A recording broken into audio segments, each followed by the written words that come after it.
السلام علیکم ورحمۃ اللہ۔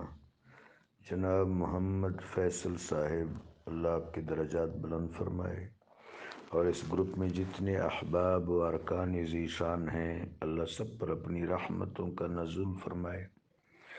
آپ سب کے علم میں ہے کہ یہ جو دو پیجز ہیں، المودت اور حضرت دامان بابا جی رحمۃ اللہ علیہ کے نام مبارک سے منسوب یہ گروپ، اس میں ہم کوشش کرتے ہیں کہ محکمات کتاب، متواترات سنت، الموافقات پر گفتگو ہو، مشرب و تصوف و روحانیت پر گفتگو ہو،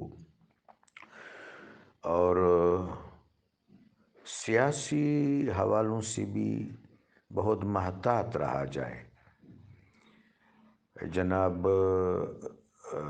فضل الرحمان صاحب، اللہ ان کی عمر دراز کرے، کوئی اور سیاسی صاحب جو عالم ہوں،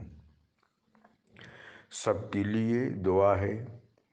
لیکن ظاہر ہے ہم اور آپ کسی جماعت کا یا فریق کا حصہ ہرگز نہیں ہے۔ تمام مسلمانوں کے لیے، تمام اہل قبلہ کے لیے ہمارے یکساں جذبات ہیں، دعائیں ہیں اور التفات و محبت ہے۔ سود کے حوالے سے جو کوششیں ہو رہی ہیں، ان کو سب سے پہلے ریکٹیفائی ہونے کی بھی ضرورت ہے۔ پرابلم یہ واقعہ ہو رہا ہے کہ جو ہمارے مفتیان ذی احتشام ہیں، وہ جدید معیشت کے تقاضوں سے اتنے واقف نہیں ہیں، جدید بین الاقوامی حالات سے، معیشت سے، اور اس طرح کی بہت سی جدید اقتصادی باریکیوں سے واقف نہیں ہے۔ آرڈر آف دا ڈے سے کما حق کہو رو شناس اور شناسا نہیں ہے۔ کما حق کہو، میں کہہ رہا ہوں، کما حق کہو رو شناس اور شناسا نہیں ہے۔ جو جدید اکانومسٹس ہیں، انہوں نے اسلام کا اقتصادی و معاشی نظام باریکیوں کے ساتھ نہیں دیکھا۔ یہ جو تعطل واقعہ ہو رہا ہے، اس تعطل کی وجہ سے نقصان ہوا ہے، اپروچ کا اور انڈرسٹینڈنگ کا نقصان۔ اور اس تعطل کے تحت جو رائے مرتب ہو رہی ہے، رائے قائم کی جا رہی ہے دونوں اطراف سے، وہ رائے عامت الناس تک جب پہنچتی ہے تو وہ رائے اتنی معتدل نہیں ہوتی، وہ افراط و تفریط کا شکار ہوتی ہے اور اس میں سقم ہوتا ہے۔ مثلا جس چیز کو ربا کہتے ہیں وہ کیا ہے؟ ربا ایک شدید صورت ہے۔ قرآن عظیم میں کریم رب کا ارشاد ہے، یحرم الربا ویربی الصدقات۔ اللہ ربا کو حرام کرتا ہے، ایک مطلب ہے۔ دوسرا مطلب یہ کہ ربا اس آیت کا، آیت مبارکہ کے اس جزو کا دوسرا مطلب یہ کہ ربا کے نتیجے میں معیشت منجمد ہوتی ہے، اس کی برکات منقطع ہوتی ہیں۔ ایک لحاظ سے معیشت میں تقاطع واقع ہوتا ہے، منقطع ہو جاتی ہے، جمود کا شکار ہو جاتی ہے، اس کی برکت ختم ہو جاتی ہے۔ ایک معنی یہ کہ اللہ ربا کو حرام کرتا ہے، پھر اسی جزو کے اندر اس کی علت بھی ہے، اس کا سبب بھی ہے، اس کی وجہ بھی ہے، اس کی توجیہ بھی ہے کہ کیوں حرام ہے، کہ اس سے معیشت کی برکات، سرمایہ کی برکات، سرمایہ کی افزائش، سرمایہ کی گروتھ، یہ سب کچھ متاثر ہوتا ہے۔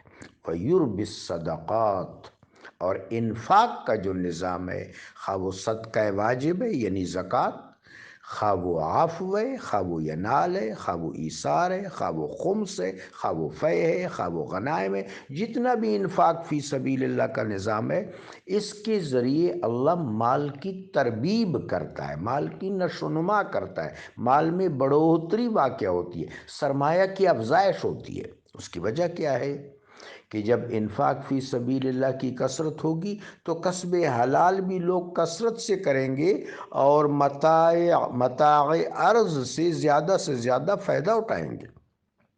اس طرح فرمایا کہ سود کا لین دین ایسا ہے جیسے حارب اللہ و رسول، اللہ اور اللہ کے محبوب سے جنگ کرنا۔ اس کی وجہ کیا ہے کہ اللہ اور اللہ کے محبوب صلی اللہ علیہ وآلہ وبارک وسلم کی منشا یہ ہے کہ متاع ارض سے خلق خدا خوب فائدہ اٹھائے، اس کو ایکسپلور کرے، پھر اس کی نشو و نما ہو، اس کی برکات زیادہ سے زیادہ ہوں، اس کی توسیعات زیادہ سے زیادہ ہوں، تاکہ وہ خیر و فلاح سب تک پہنچے اور خلق خدا اللہ تبارک و تعالیٰ کی مخلوق آدم علیہ الصلاۃ والسلام کی ذریت، محبوب پاک صلی اللہ علیہ وآلہ وبارک وسلم کی امت، خواہ وہ امت مسلمہ ہو یا امت دعوت، سب اس متاع سے وافر طریقے سے متمتع ہوں اور مستفیض ہوں۔ سود کی وجہ سے یہ سلسلہ نہیں رہتا، لہذا سود سخت گناہ ہے۔ اب سود ہے کیا؟ سود کو ہم اگر تناظر میں دیکھ لیں، مثلا مدینہ شریف میں جب یہود آئے تو یہ خطہ ارض، یہ شہر مراد، یہ طیبہ ارض التمور کہلاتا تھا۔ پھل آپ کو پتہ ہے کہ خوشحالی کی علامت ہے۔ سیدنا خلیل الرحمن علیہ السلام نے جب اللہ کے گھر کا ترفع کیا، وہاں اپنی ذریت کو آباد کیا، علیہم السلام تو کیا فرمایا؟ وَارْزُقْهُم مِّنَ الثَّمَرَاتِ رِزْقًا، اللہ ان کو پھلوں کا رزق عطا فرما۔ پھلوں کے رزق سے مراد معیشت اور اقتصاد کی انتہائی خوشحالی ہے اور فراوانی ہے۔ تو خلیل الرحمن علیہ السلام اپنی ذریت کے لیے معاشی و اقتصادی خوشحالی و فراوانی و انبساط کی دعا فرما رہے ہیں۔ تو مدینہ طیبہ کو اگر ارض التمور کہا جاتا تھا، کھجوروں کی سرزمین، اس کا مطلب یہ کہ وہاں معیشت اور اقتصاد اپنے عنفوان شباب پر تھا۔ لیکن یہود جب یہاں آئے، اچھے جذبے سے آئے کہ رسول اللہ صلی اللہ علیہ وآلہ وبارک وسلم کا ورود مسعود ہوگا، آقا و مولا علیہ السلام کا ظہور ہوگا، تو ہم ایمان لانے میں پہل کریں گے، جس طرح انبیاء علیہ السلام ہمیں بشارتیں دیتے آئے ہیں۔ لیکن وہ اپنی جبلت سے مجبور تھے، یہاں انہوں نے سودی کاروبار شروع کیا اور مدینہ کی معیشت سود کی وجہ سے ختم ہو گئی، حتیٰ کہ مدینہ شریف کا نام یثرب پڑ گیا، سختیوں کی جگہ، تنگیوں کی جگہ۔ تو وہ سود کیا ہے؟ ایک مفلوق الحال آدمی جب یہودی ساہوکار کے پاس جاتا تھا کہ میں بھوکا ہوں، بیمار ہوں، میری گھر والی بیمار ہے، میرے عیال، میرے بچے بھوکے، مجھے اتنا قرض دے دو، تو وہ اگر 1000 درہم دیتا تھا تو قید لگا دیتا کہ جب واپس کرو گے تو 1000 کے بجائے 1500 درہم واپس کرو گے۔ اب یہ شخص بالآخر پیسے اس کو واپس کرنے ہوتے تھے، رقم واپس کرنی ہوتی تھی، پھر کسی اور سے اس انداز سے ادھار پکڑتا تھا اس شرط پر اور اس کو واپس کرتا تھا۔ اب دو نقصان تھے، یہ بندہ سود کے بوجھ تلے اتنا دب جاتا تھا کہ ہمیشہ کے لیے مفلس ہو جاتا تھا اور سرمایہ کی نشو و نما رک جاتی تھی۔ یہ سود ہے۔ اب آیا بینکوں کا نظام ایسا سود ہے؟ نہیں، بینکوں کا نظام ایسا سود نہیں ہے۔ بینکوں کا نظام ایسا سود نہیں ہے۔ بینک میں لوگ اپنی آزادانہ مرضی سے اپنے وافر پیسے جو ان کی روٹین کی ضروریات سے زیادہ ہوتے ہیں اور ان پیسوں کو وہ ذخیرہ کرنا چاہتے ہیں، سیو کرنا چاہتے ہیں، وہ بینک میں جمع کر لیتے ہیں۔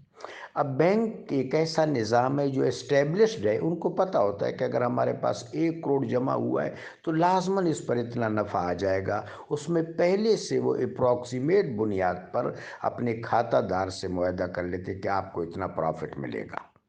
اب یہاں پر بینک کیا کرتا ہے کہ بینک جب خود کسی کو پیسے دیتا ہے تو شرح تنفع اور ہوتا ہے، اور جب کسی سے جمع کرتا ہے تو ان کے لیے معیار اور ہے۔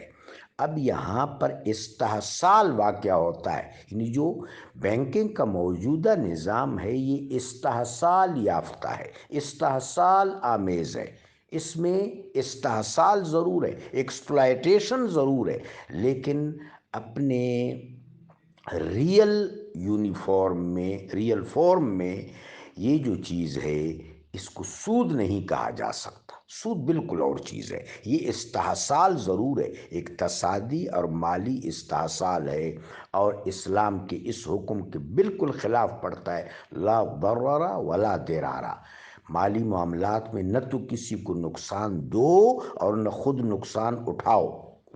چنانچہ بینکنگ کا نظام جو ہے یہ ریفارمیبل ہے، اگر اس کی اصلاح ہو جائے تو پھر یہ سود نہیں رہے گا، فی الحال اس میں سود تو خیر نہیں ہے، استحصال کا پہلو ہے، یہ میری رائے ہے، باقی حقیقت حال سے میرا رب واقف ہے، واللہ اعلم بالصواب۔ میرا خیال ہے کہ جو ہمارے مکاتب کے مدارس کے علماء ہیں یا سیاسی علماء حضرات ہیں، ان کو اس حوالوں سے زیادہ سیکھنے، پڑھنے، سمجھنے کی فی الحال ضرورت ہے۔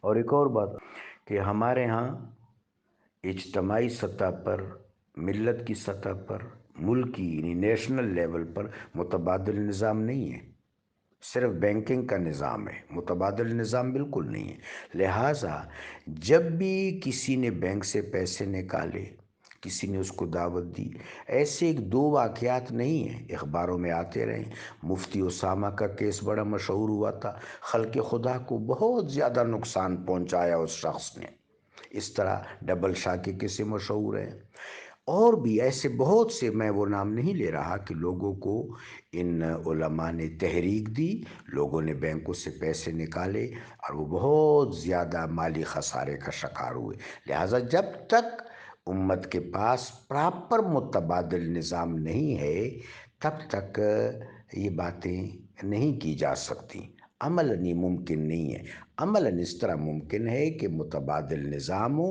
وہ اسٹیبلشڈ ہو جائے یا آہستہ آہستہ اس کو امپروو کیا جائے تو پھر یہ سوچا جا سکتا ہے۔ فی الحال بینک کا ہی نظام ہے، یہ بالکل سود تو نہیں ہے، لیکن اس سے بھی انکار نہیں ہے کہ یہاں استحصال ہے، سو استحصال کو فروغ کرنا چاہیے، ختم کرنا چاہیے، لیکن اس کو اٹ سیلف سود کہنا درست نہیں ہے۔ جزاکم اللہ۔